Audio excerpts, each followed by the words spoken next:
edition of ZoeTv. I know it seems a bit different with me and my friend Malia, but as you know, Steve is home. He's on vacation. I think he's in Jamaica or somewhere like tropical. that. Somewhere tropical, just laying on a beach somewhere. Anyway, we are going to talk with Malia Menon. Yes. She, as most of you know, has been working in the Performance Center, and she's been working towards a degree. So tell us about that. When does that happen, that you graduate? Yeah, so it's kind of steps. I have 4 more weeks here, so I'm done here July 22nd, and then I have a few weeks off, and then I graduate officially August 13th. And then I'll be done with school then, and then end of August I take my boards so I can actually do what my degree is. Wow. No, okay, what's that take to do your boards? Is it a test that you do online? Is it one you do? So it's a big test. I go into a testing center. You study for like 6 weeks for it, and then you go and you take it, and you hopefully pass because you don't want to take it again. So will you work while you do that, or that'll be? I will not. Okay, so, you'll take 6 weeks and just hunker down. Study. Okay. And I just heard the good news. You're not leaving Arizona. I am not. I'll be staying here. I'll be working at Spooner Physical Therapy in Fountain Hills. Okay. Now, starting in September. Pick Fountain Hills? They had a location there. So I had one of my clinical rotations at a Spooner location. Okay. And then they reached out to me saying, we have this opening here. Do you want to interview for it? I'm like, sure, why not? And then here we are. I signed. Here you are, and you'll be by the lake. Yes, so I will be. Not all bad out there. It's kind of pretty in the fountain. So tell us, we only have a month left with you here, but tell us, like, what you learned, what happened when you were here. Oh my goodness, so many good things. I have worked with so many wonderful residents, just getting them into the virtual reality machine and telling them this is fun, like it's not scary, it is fun. And then just doing research and seeing how it can be used to help reduce falling, reduce fear of falling. And so far, I don't have all my results in, but they're looking good. It's looking the way we want them to go, so that's always good. I will be doing a presentation on July 14th at 2 o'clock in the university room, so it's open to whoever wants July to come. 14th, 2 o'clock. Okay, and are you going to talk about your results, or what will you talk about? I'll be talking about just the implications of virtual reality on the aging population. I feel like it's not talked about a lot because most of the time, technology, aging population just don't go hand in hand. And I'm just like, let's make it go hand in hand. Unless you're here with our ZoeLife program. Yes. So how many of the residents chose like the scariest roller coaster they could ever be on? So I didn't put any of them on it for research. For the sheer fact, I didn't want to make anyone nauseous. Yeah. Because it is kind of a more nauseous, provoking game. Super I fun. did ask a lot of them, though, do you want to do it? Do you want to do it? And I got no's across the board. So if there's anyone out there that wants to do it, you got 4 weeks. Ooh. Okay, so I still have time? Yes. Well, when we first got it, Steve had a roller coaster that had things that flew out at you like zombies and stuff, but all in all, it was pretty fun. But I did scream a lot. Yes. So anyway, well, it is so good to have you here, and you've enjoyed it. I've thoroughly enjoyed it. I'm sad to leave. I'm excited to graduate and move on to the next chapter and be done with school finally. Oh, yes. But I've enjoyed my time here. Yes. Now, when you came here, you knew that you'd be working with aging adults, right? Yes. So going into your next job, will that be primary or It'll be a bit of a mix. Okay. It is, Fountain Hills is a more retirement community. Yeah. So I think I'll get a lot of just natural aging diagnoses. But then there's also trauma. Trauma happens regardless of where you are or what age. And I'm interested in just seeing kind of those bizarre cases that you kind of look at it and you tilt your head and you're just like, let's figure this out. Yes, and fall prevention is important no matter. Yes, most of the time. Honestly, it's a scary thing no matter how old you are. Because most of the time, if you have a wrist fracture, you have some kind of injury. Well, I'm not going to say most of the time, but a lot of the time, the cause is a fall. Right. And you're just like, if you're fixing the injury but not fixing the cause, you're kind of not helping much. Okay, so I know you came in with probably a lot of education and maybe some, preconceived ideas, but what was like surprising about falling and what this does that helps change that? So I think what I was more surprised at how many people did have that fear of falling, that kind of healthy notion of knowing your limits, but then also not going over your limits so that you fall. And then, because a lot of the times I would think people aren't aware. They don't want to say that they feel like they might fall because then they think of, oh, if I say I'm going to fall, then you have to put me in whatever other place. Yes. And that's not always the case. If you have that healthy fear, we can work on it and get you better. Oh, I love that. You know what? That is very well said, because I do think that fear as you age, I mean, I've heard from my older friends that it is a fear of falling. And to be honest, it's the one thing that is shocking every time it happens, right? I mean, we've all fallen, and it feels like you're playing it out in slow motion, but it scares you for the next time. Yes. And you're right. I think people are afraid to admit it when we all feel it, but the truth of it is there are things that can be done. Yes. And when you do have that fear, it kind of has that domino effect of, oh, I'm not going to get up as much. I'm not going to move as much, which then makes you at a higher risk to have that fall. So just getting them up and moving. And I feel virtual reality has really helped in activity tolerance of they're doing something and they're just like, oh, I'm standing for 15 minutes. I'm just like, yeah, you've been doing something for 15 minutes. And they're like, okay, I'm tired now. I'm just like, are you really saying you're tired because it's you know the time, or are you actually tired? They kind of get lost in the whole experience, right? And so, what are most of the places people want to visit, or is it an event, or is it a home? What is it? Oh, honestly, a lot of people have gone to their homes that they grew up in. A lot have traveled to. There's a castle in Germany that Disney, I should know the name of it, but it's a long German name that Disney was created after. So a lot of people will go there, and you can actually go inside that castle and kind of see inside it. I'm just like, this is cool. For me too, who's seen it probably now hundreds of times, but it's really cool. And then a lot just being like, oh, I really wanted to visit Spain and I never got there. And then we go and we visit Spain, and they're just like, it's like I'm actually there. Yes. Like, imagine that. That is the thing that is shocking and I know some of our residents, the first time they've seen this, it is so lifelike and so real. It's exciting. So yes, it's really fun. Well, I know the residents are going to miss you, as well as Mark and Max and Steve. And thank you for all that you've done while you were here. Thanks for letting me come here, and thanks for all the residents for participating and listening to me. Well, they love you, and they get to listen again. Let's say that one more time. Your presentation is July 14th at 2 p.m. in the university room. I love it. Now, we don't know if Steve will be back by then, right? I mean, fingers crossed.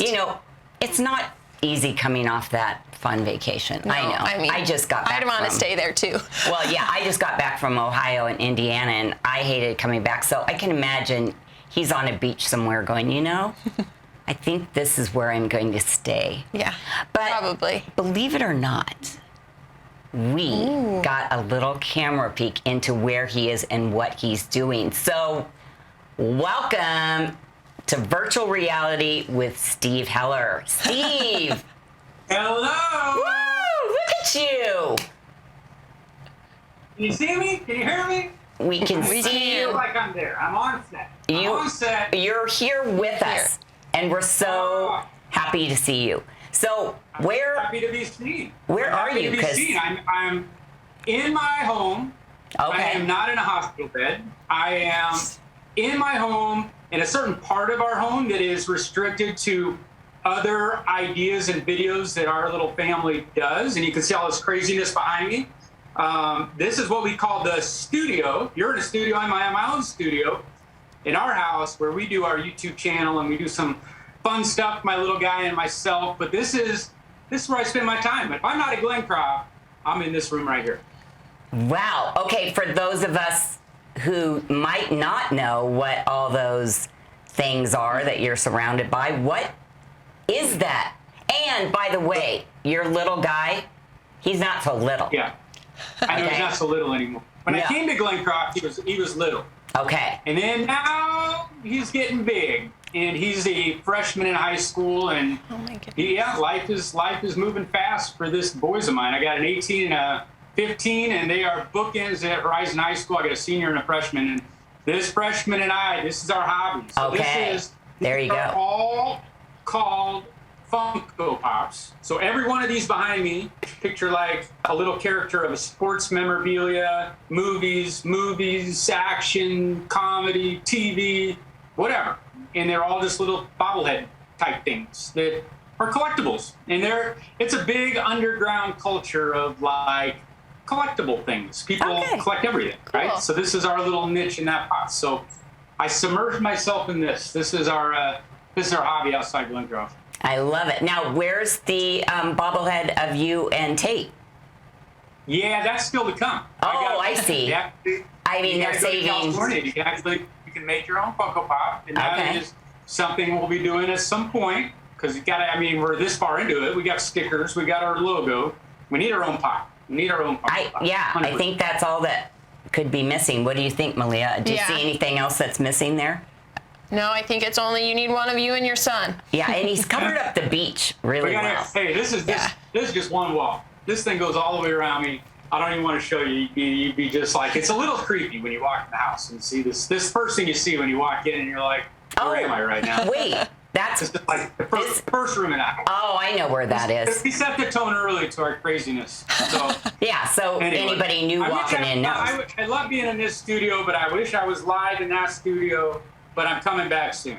Okay, That's the important. we agree, and we want you back, but we want you back really healthy. So please It's been take care. It's been crazy. Okay, I knew this would be a little bit of a journey. I was nervous. I didn't let on I was nervous because I didn't want to overthink this thing. But I mean, I've never had a real surgery in my life, so to be able to kind of go in and take care of this thing that everybody knows I've been dealing with for a year and a half.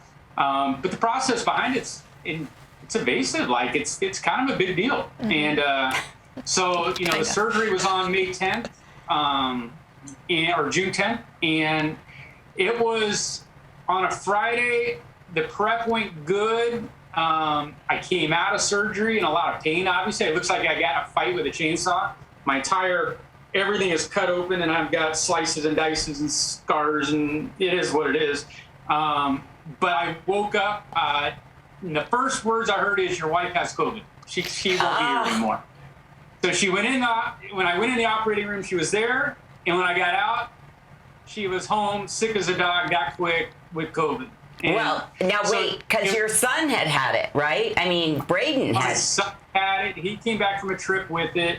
We immediately, as soon as he came back from Hawaii, we isolated him anyway because we had my younger guy going on a trip. We didn't want to get anybody sick. So we threw Braden in isolation just to be precautious. And thankfully we did because I never spent 1 second with this guy. But, Mama Bear was delivering food and she's, it's contagious. This variant is highly contagious and short-lived, thankfully. Yes. But she got it. So I came out of the operating room and I'm kind of recovering and in tons of pain, and I'm just, how it is. I have anesthesia, and I was like, where's Kelly? Like, that's all I really wanted to know. And Right. they were like, yeah, we got bad news. Your wife, she's not going to see you for a bit. You got COVID. And Wow. so we were obviously able to communicate on FaceTime and talk, but it was unnerving, right, to wake up Right. to that. And, Yeah. but it was good in a sense of I got thrown in the hospital room and I got a day or two to recover. I was supposed to spend about 4 days. The beauty and God's hand all over it was I did not end up with a colostomy bag, which Yes. is such a big deal. And it was my biggest fear of this entire thing was I to know. not get that bag. And so many residents. I mean, I can't even tell you the number. It's amazing to me, that community over there praying like that would not happen, and if it had to happen, it is what it is. And I had mentally prepared for it, but it's something that nobody wants, right? No. No. But I ended up, and it was the first thing I did is kind of reach down and feel for that little knob and bag, and it wasn't there. I was so excited because, you know, you can deal with pain, but that 6 months of a bag would be a long haul. So Yes. not getting that was a really cool thing. And so I spent, you know, a couple days in there recovering, and then I was supposed to get out on Tuesday, and on Tuesday, here come my symptoms for COVID. And so it was a bad deal. They let me out just so I could get home to recover. And by the time I hit the ground at home, I was at 103.9 fever and the whole pulse ox. Wait, Steve. That was just last Tuesday. Yeah. Okay, so a week ago. Okay. I know, I'm losing track of my days. So that surgery was on the 10th. By Tuesday, I got released with the COVID. And then by the Wednesday night, I'm going to walk you through this ugly timeline. I got sent in for C. diff in terms of I started some crazy symptoms that registered back to my old C. diff days. And I won't get into specifics, but anybody knows C. diff knows those symptoms. Yes. And I had some lab work done while I was at home, and they came back positive. And the biggest thing with C. diff is dehydration at the end of the day, and it's getting all your electrolytes. You know, things can go sideways on you so fast with dehydration. So they got me rushed over back to Thompson Peak Hospital, and I again have potassium levels crazy low. Kidneys were really bad. I mean, it was just terrible. And so it was literally surgery, COVID, C. diff, back to back to back. It was like insult to injury.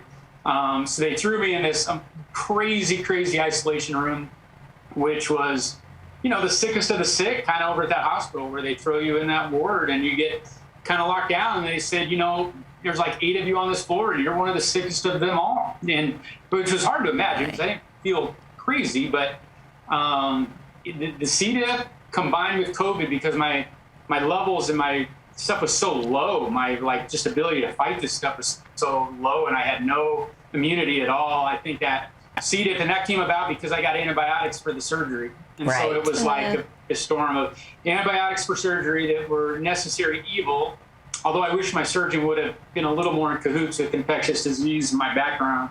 Right. I don't know if it could have been avoided or not, but it was basically, you know, unfortunate that the C. diff reacted so fast to the antibiotics, and then it just came like gangbusters. So I was in there through Father's Day, through my kid's birthday, turned 18 on me, and finally got out 2 days ago, and been home and just recovering. And it's about all there is. It's craziness.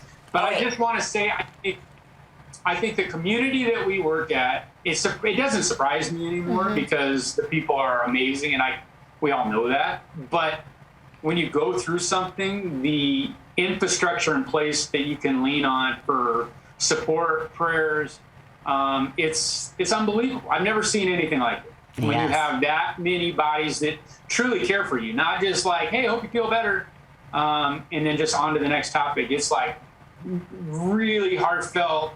And you can just feel it. You just sense it. You know, you have that support, and it's amazing to be a part of this whole thing over there. Well, okay, so that was just 2 days ago that you came home, right? So yeah, I got back. 2 days ago. Today's day 3. Well, 2 days ago. The timeline is crazy. I just lose track. I've been back home a couple days and doing pretty good. Well, you look good. Tapered out. Hardest part on C. diff, honestly, is insurance. The insurance game and everything involved with the medicine side of what you need when you get something like C. diff. It's like any infectious disease out there, right? There's really good medicine, and the insurance has to agree to let you get that medicine. And then there's secondary medicine that you can get your hands on that the insurance companies want because it's cheaper, and it's not as effective, and it's not great. And the first bout I had at C. diff, I got the good stuff, but it forced me in the hospital for the 12 days because it was the only way I could get the medicine without them pre-authorizing it to take it home, was to do it in the hospital. They could greenlight it. But in this scenario of wanting to get out and get home, I'm on a secondary medicine that isn't as effective. So they're hoping at the end of this run, they're going to give me this really big cocktail of an injection, kind of an antibody, big coagulant of some sort that just hones in on C. diff if you've had it multiple times. And it's like the nuclear bomb of it. So I'm hoping but it's like an 8 to 9 day authorization process. So I'm in the middle of that. It's like every one of our residents, everybody's had medical, and everybody knows the insurance game. It's a game. We're all in it. We're all playing it, and you're just kind of left to try your best. And you got to have an advocate on your side. Luckily, I got Kelly, because you got to fight these guys, doctors, insurance, everything, to try to get the best medicine to help get through things fast. Well, and I've heard you have a great infectious disease doctor that's really been on your side. I got the best infectious disease doc in the Valley. Every year she gets top docs. Her name is Asbury. She's out of Thompson Peak, and she is like the goddess of this hospital. She walks in and everybody stops. Everybody basically bows to her. Anything she needs, wants, gets done. So to have her on my side and like facilitating this process it's been amazing. So thankfully I got that in my. Yeah, absolutely. That's big stuff. So what are they saying? Are you contagious at this point, or? Yeah, good question. So I'm not contagious. I'm not going out. I'm not doing anything in public just because I don't. C. diff is so contagious. Right. It's one. They would not have let me leave if I wasn't through that initial stage. I got to be somewhat symptom free for 48 hours or so. So my symptoms have run its course in the hospital. I was doing better. I'm on so many different medicines for all of this stuff, but they feel like getting into next week, I'll be through the contagious phase, and then it's literally just recovering. It's anytime anybody out there that had COVID, which is a lot of people now, understand that the impact kind of lingers for a while. Right. Just like energy, right? Like, and I live on energy. I mean, I run on nothing but energy. And so to be energetic for an hour and then just immediately go into the red line on my battery level, it's odd. Yes, and to have it all at once. I mean, it's not like you're just recovering from one thing, you're recovering from a lot of things. And so I know I can speak for all of us. We are praying for you, and we want you back your healthiest self. So please, please, please take care of yourself. And I am. Can you eat anything now, or so I've been on? Well, I was on liquid diet because it's with the COVID and the C. diff. You really don't have an appetite. There's no desire to eat at all. Again, thankfully our little sweet Dora packed me with cookies prior to surgery because I knew I was going to need every calorie I could pack on prior because I haven't eaten a lot. Right. But I am in a fiber-restricted diet based on the surgery. So now I'm kind of back to surgery, post-surgical stuff. Here's what you can eat, what you can tolerate, no fiber allowed. Try to get your protein shakes. Try to get some calories that way. But just little meals here and there. I'm doing the things that we've been teaching our residents to do in terms of moderation, diet, chewing. With the surgery I had, I chew my food until there's basically nothing left, and then I swallow it. I mean, it's practicing what we preach to our people, and kind of using that in my daily routine. But it's hard because I'm on so much medicine that how it is, Kate. I do. It's like you got to eat to be able to take a lot of these pills. Yes. But you can't eat, and then a lot of the painkillers that I need at post-surgical, I don't like to take a lot of stuff, but all that stuff kind of backs you up, and then the C. diff makes you go, and you're playing this balance of all of that stuff in your body, and so it's gonna eventually balance out. I know it will. Probiotics, I'm not allowed, but I'm chomping at the bit to get back on those as soon as they kind of allow me. But kind of like UK, I'm in the middle now of doctor's appointments, follow-ups, post-surgical visits to every doctor under the sun to get a handle on everything. So they're that's in my future this next week. And then my goal is to be back right after that. As soon as I get all these kind of follow-ups and junk done, I feel like I can safely be back on campus and not be around anybody that would put anybody in harm's way. That's definitely obviously the goal. So I miss. Well, we don't want you in harm's way. So, you and I did talk to Dr. Buffy, the virus slayer, and we had quite an off-camera discussion with her about C. diff. And so I had mentioned, did you ask your infectious disease doctor about the kefir, or is that something you can't do yet? No, I can't do it yet, but it's something that they have done so much research on, like Buffy, and it's going to be a huge piece of my puzzle going forward. Because I get green light, it is. I talked to Buffy 2 days ago just to get her caught up to speed on what I'm dealing with, because she told us off camera that the odds are 50% you're going to get a second out of it. Right. I thought once I had it, I was done. And it was out of my system, and she was like, nope. 50% chance. And again, having the antibiotics pumped into me pre-surgical, that did it. And I didn't know that would do it, and it did it. And she is right in my hip pocket helping me along the way. So that's such great contact for us. She's amazing. Well, Steve, we have 15 seconds left. 15 seconds. Oh, yeah. Okay, we'll get you back on really soon. We miss you. I'll be back. I'm going to be back within a week and a half. Okay. That's my game plan. That's my goal. You're going to take care of you first. Yes, take care of you first. Please. Take care of you. Watch Malia work with these memory care and assisted living residents. It makes my whole day to watch everybody in the memory care. We know. Take it back to their. We all want you back, but we want. That's the best medicine I I'll can take have. pictures. That's the best medicine I can. Okay. All right, Steve. We'll send you pictures. Bye. All right, you two. Everybody out there, thank you for your thoughts. I appreciate it, and I'm getting them all. And mwah. Yes, we miss you, and we're praying for you. All right. All right. I'll see you guys soon. All right. We'll see you soon, and we will see all of you soon, too, with the next episode.